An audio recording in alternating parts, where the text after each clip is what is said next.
réaction. Ça n'a pas été une action réfléchie, ça a été très spontané. Aussi spontané que la réaction de l'agent de sécurité qui a mis dehors, qui a empêché carrément une étudiante de passer son examen, par rapport à une tenue qu'il a estimée incorrecte ou indécente, parce que c'est souvent les termes qui sont utilisés, indécent, irrespectueux. Donc j'ai réagi là-dessus par une page qui a vite pris et qui a suscité des débats. Donc j'avais fait le choix de dire ma dignité n'est pas dans la longueur de ma jupe, pour dire toutes les jupes, quelle que soit la longueur, notre corps nous appartient en fait. Je voulais pas être clivante dans cette page, je voulais pas dire c'est un combat pour ou contre la mini-jupe, donc pour ou contre la religion, je voulais juste identifier la problématique de la femme dans l'espace public. Alors par rapport au piratage, ça a été violent comme action, parce que c'est du terrorisme pour moi, c'est une forme de terrorisme. Parce qu'à la rigueur, ils auraient pu se contenter de créer une contre-campagne, une contre-page avec leurs propos, or qu'ils n'ont finalement aucun autre propos que la violence. Donc elle arrivait à un moment où la page avait à peu près 15 000 abonnés en moins d'une semaine. Et on posait des débats, les premiers statuts, ça a été le rapport à la Constitution.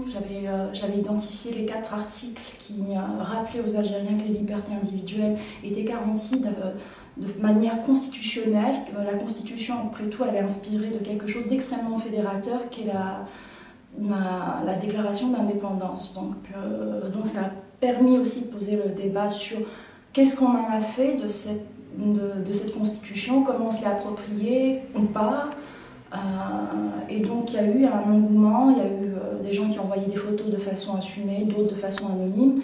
Et c'est là où j'ai trouvé que ça a été extrêmement violent parce que la personne qui a hacké la page, le pirate, un espèce de crypto-islamiste avec des pseudos ridicules, autant ridicules qu'humiliants pour lui, parce qu'en fait il ne s'assume même pas, a eu accès à des correspondances. Et je trouve ça petit et minable. J'ai subi autant que toutes les personnes qui ne partagent pas leur opinion, en fait. C'est symptomatique du refus de l'autre. L'insulte, c'est l'absence totale d'arguments. Oui, des insultes et puis des réactions complètement contradictoires avec ce que eux pensent être religieux et nous accuser d'être des motabaligines, des monafiqines, des apostats, des koufars, et en même temps ils nous envoyaient des mails d'insultes accompagnés de versets coraniques, souvent sur la Nisa, accompagnés de leur sexe en érection, en photo. Donc je me suis rendu compte à quel point ils étaient dans des problématiques de frustration d'abord, de toute forme de frustration, qu'elle soit sexuelle ou frustration même du langage, parce que l'absence de propos, c'est une absence de langage. L'insulte, c'est une absence de langage. Donc voilà, c'est ce dont je me suis rendu compte à ce moment-là. C'est que c'est des personnes qui ne voient pas le fond du problème. L'histoire de la jupe révélait réellement la problématique de la femme dans l'espace public, de ses droits, du fait que la femme a été réquisitionnée, son corps a été réquisitionné dans des velléités politiques ordurière souvent, puisque ça a été utilisé par les fanatiques, par les islamistes, et c'est partout, c'est international en fait. Donc non, d'abord la question de la femme, la question des droits de la femme est une problématique qui nous concerne tous, elle n'est pas mineure, elle est majeure, et que la femme fait partie de la société en tant que citoyenne à part entière. Donc à partir du moment où on est citoyenne à part entière, toute action qui va à l'encontre d'un citoyen ou d'une citoyenne qui porte atteinte à sa dignité humaine, morale, intellectuelle, ce n'est pas un problème mineur. D'autant plus qu'elle est révélateur. Les femmes sont toujours le sujet des crispations quand un pays ne va mal. On l'a posé en France aujourd'hui, il y a quelques semaines avec cette histoire de jupe longue. Ça se pose aujourd'hui aussi à Alger et partout en Algérie. De toute façon, c'est pas nouveau ce rapport de violence que les femmes subissent dans l'espace public. Et à ces gens-là, je trouve hyper réac de leur part de considérer que les droits de la femme, c'est une question mineure. D'autant plus qu'on a oublié quelque chose. Moi, j'insiste énormément sur le fait que les femmes sont en première ligne quand il y a un conflit. C'est une insulte à la mémoire de personnes comme Katia Bengana, je pense aussi à Amel Zenoun Zouani, je pense à Nabila Jahnine, à toutes ces femmes qui se sont levées contre le terrorisme, contre la violence. Donc non, c'est pas une problématique mineure. D'abord, c'est un rappel, en fait, avec toute la campagne qu'il y a eu juste après, c'est-à-dire la campagne du si t'es un homme, voile ta femme, c'est des mots d'ordre qui nous reviennent il y a 20 ans. C'est des mots d'ordre des islamistes qui étaient en campagne en 90, 91, 92 et les années qui ont suivi. Donc cette problématique a réveillé quelque chose de beaucoup plus important, l'absence de mémoire, la mémoire collective. Et un pays qui renonce à son histoire, à sa mémoire, à une société qui est dans le déni, est une société qui ne pourra pas passer à autre chose. Et on tournera systématiquement en rond là-dessus.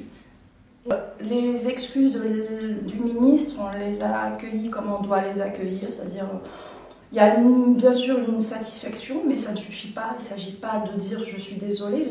Le mal a été fait, la violence a été faite. Il a d'abord soutenu la décision de son agent de sécurité, à l'époque où il était encore recteur de l'université en question. Et ça a été très grave pour moi. On ne peut pas commettre, il a un niveau de responsabilité qui n'est pas anodin. C'est-à-dire qu'on ne peut pas, sous la pression, se dire bon, bah, finalement, on va s'excuser. Il a quand même appuyé son agent de sécurité.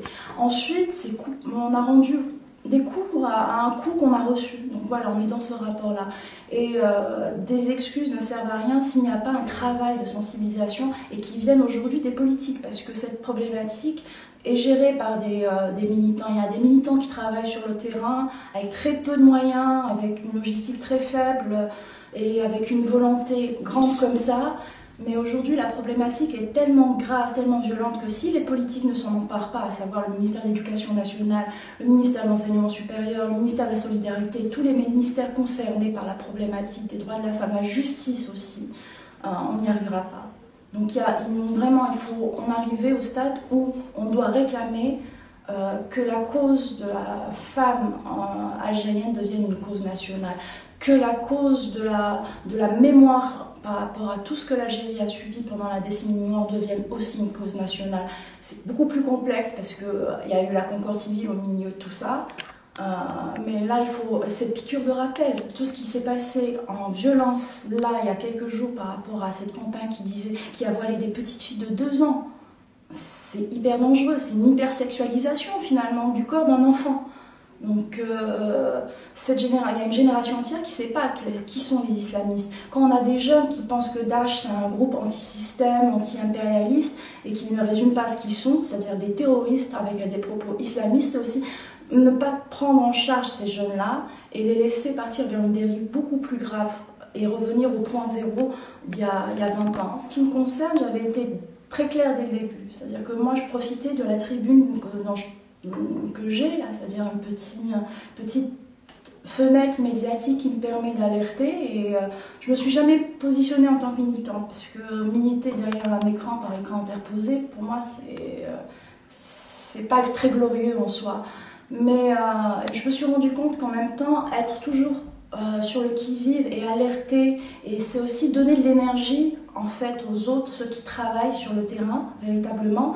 Et c'est ce qui le fait d'avoir 15 000 abonnés en moins d'une semaine m'a permis aussi de prendre conscience du fait que les gens se sont rendus compte, mais on n'est pas si minoritaire, on est finalement plus ou moins nombreux à réfléchir, à avoir une idée de l'Algérie qui soit un pays qui fédère sur une valeur toute simple du vivre ensemble.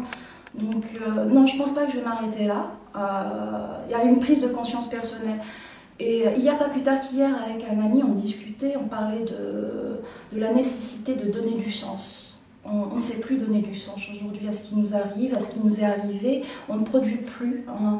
Et ça, c'est la conséquence du terrorisme. On a une saignée au niveau de l'élite intellectuelle. On a perdu des penseurs, des auteurs, des personnes qui fabriquaient du sens. Et là, je pense qu'il est urgent pour nous de se retrouver les uns les autres, malgré nos couleurs politiques, malgré nos opinions, malgré les idéologies des uns et des autres. Mais si on se retrouve sur juste ce point-là, de créer du sens et de fédérer les gens sur la cause du vivre ensemble, ce serait bien qu'on se retrouve les uns et les autres à table, parce que les islamistes, eux, ils avancent très bien là-dessus. Ils arrivent à nous fermer la gueule et c'est plus possible. Merci beaucoup. Je t'en prie.